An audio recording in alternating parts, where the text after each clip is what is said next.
Welcome back to Every Dawn. Today we want to talk about how lying low at work and how doing bad work can actually be detrimental to society in total.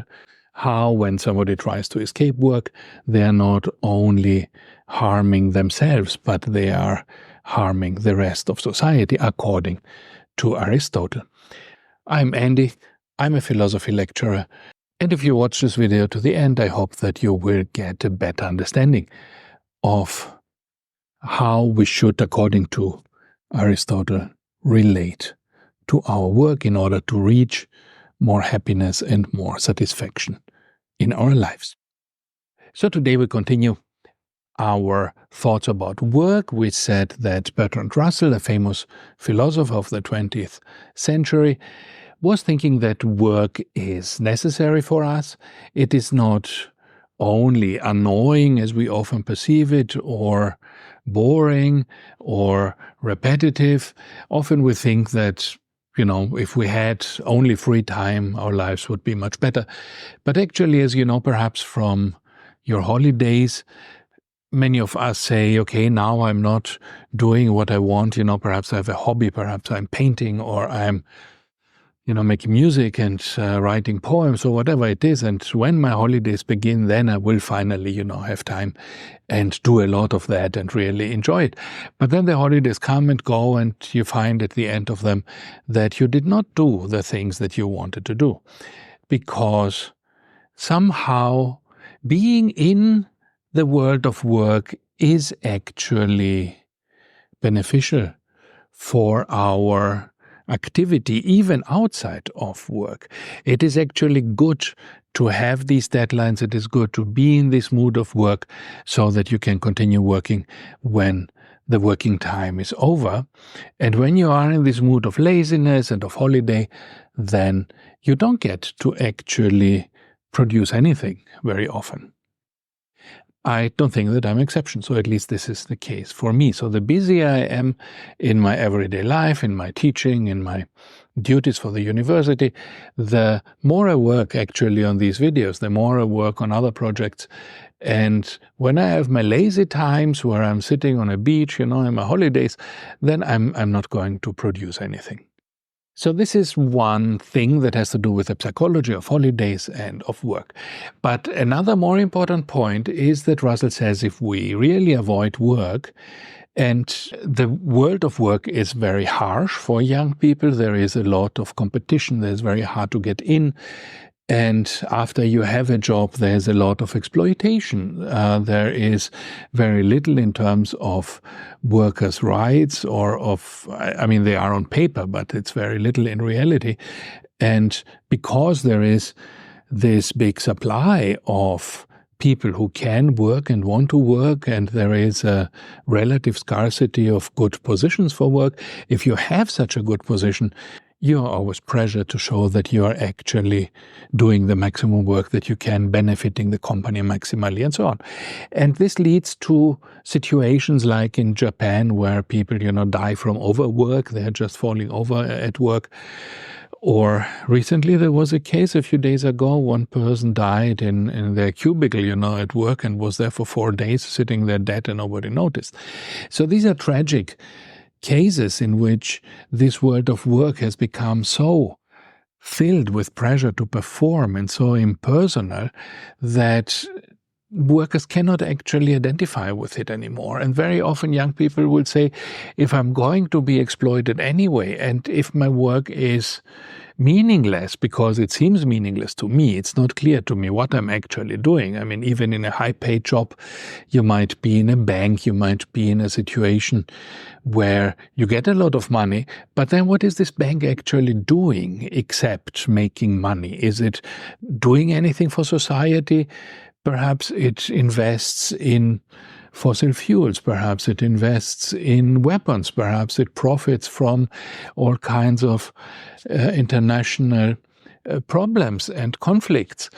And you realize that and you think, what am I doing here? Why am I working at this bank? I would like to work, in a more meaningful situation, but I cannot, because We cannot all go and work at Greenpeace, right? And they don't need so many people there. So this is a problem. Young people have this wish to have meaningful work and to enjoy their work and to work perhaps together with others on something that excites them and they're passionate about. But then these things are not necessarily available. And so they are stuck with a work that is not fulfilling and that is exploiting them. And one of the reactions is to say, okay, I don't work. I just do the minimum necessary so that they cannot fire me. And I lie low so that I don't, stick out in any way. I just do whatever is required. But I prefer that my boss does not know my name. And then nothing bad can happen to me and I can keep, coasting, sailing along without actually doing much. And this is very much understandable as a reaction, but I think that both Aristotle and Russell would say that this is very wrong. And it's not only wrong from a personal perspective, we talked about this previously, if you like, you can go back and watch it. It's not only wrong because I am not, fulfilled myself if I do this. I feel bad personally, even if nobody ever finds out. I feel bad if I'm not using my abilities, if I'm not challenged by my work, if I don't do anything interesting, if my work is only, trying to pass the 8 hours without working, I feel bad. I don't feel fulfilled. I don't do anything. I don't exercise my skills. I don't develop any skills. So people need meaningful work in order to grow as persons. And this is the one side of it, why this is not a good idea. But there is this other side also that is a more social side, and it has to do with this idea that we all work together in society, and only when we all work together in the best possible way can we make a society.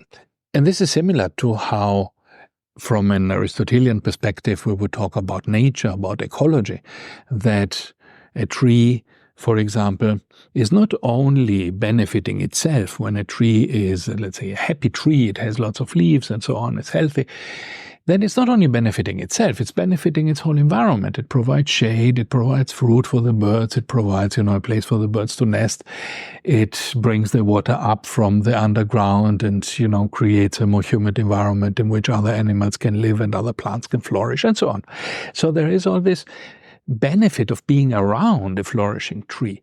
And in the same way, there is a benefit like this in society. When I'm around a flourishing company, a company that does something well, let's say, whatever, makes a pen and makes this pen well, then the customers who buy this pen now can write easily. They're not frustrated. They're happy using the pen. So they use it more. They work more themselves. They have a happier working life to the small extent that their working life is influenced by the pen. But this adds up, right? Another company is making a desk. If this is a good desk, the person with the good pen would like to sit at the good desk. If the desk instead, is not solid enough or not straight or everything rolls off or it moves when you touch it, and makes weird noises, then the person cannot work on this desk. So their work will be worse. And this person who is sitting at the desk is in turn, producing something again for somebody else. And if this doesn't turn out well, then somebody else is going to suffer. So in the end, we all profit from work done well. And you experience it yourself in your life when you use products that have been made well. This is sometimes, a car that is well built. I used to have an old Toyota Picnic, which was a brilliant car. It was cheap, affordable, not flashy car, but everything worked in this car. And if something did not work, it was cheap and easy to fix, and then it worked again. And I was perfectly happy with this. And then I went and bought, a more flashy car, but now it turns all kinds of things don't work. The air conditioning doesn't work, and it does weird things, and the wipers do weird things when I press the button. And but they're not broken. It's just that the car is badly designed, and the seats don't move properly as they should, and it's leaking when it rains, and all kinds of problems with this thing. So, the one car was contributing to my life in a positive way. The other car is making my life worse. And Now, this is something that all of us have an influence on, because whatever you do, the outcome of your work is going to be used by somebody else. What you produce in your work, this can be, a physical thing, or it can be, like in my case, education. If I teach well, my students then learn something well and it is fun for them and they are motivated. If I teach badly, I create a situation in which the students are demotivated. They don't want to listen. They don't hear anything. They don't get educated. So in the end, I have made the world worse. I've not only, made my own satisfaction worse, but the whole world is a little bit worse because of that. And I think we should today perhaps just look at our work. Where does your work actually influence other people? What you're making surely has some kind of influence. Even if you have a job that does not have much initiative, like being on a helpline, being on the phone, talking to customer, being the customer service, talking to customers who have a problem. You can do this job well. You can have happy customers who have been helped, or you can do it in a bored way, in a way that will leave everybody unhappy. Your customers in the end have not solved their problem. They are frustrated, they are angry, and nobody is happy about that. So think about it, how you can perhaps in your own work improve a little bit. It doesn't need to be, a total change within a day, but just being aware that our work does not end after 8 hours. It doesn't end, because the product of your work, whatever it is, goes on. It exists for somebody else in their lives, and it makes their lives better or worse. So the better your product is, the more somebody else will be happy and able to be themselves more productive. And this has a value for the whole of society. If you like, tell me something more about your own work and your satisfaction in work, and do you think that I'm right, or do you have a work where this really does not matter how you do your work? Does your work not affect other people? It would be nice to hear your opinion on this. Now, if you want to learn more about work according to Aristotle and why it's important that we work, then I would propose that you watch this video, in which we talk about the importance of work for Aristotle and for Bertrand Russell. Thank you, and see you next time. Bye-bye.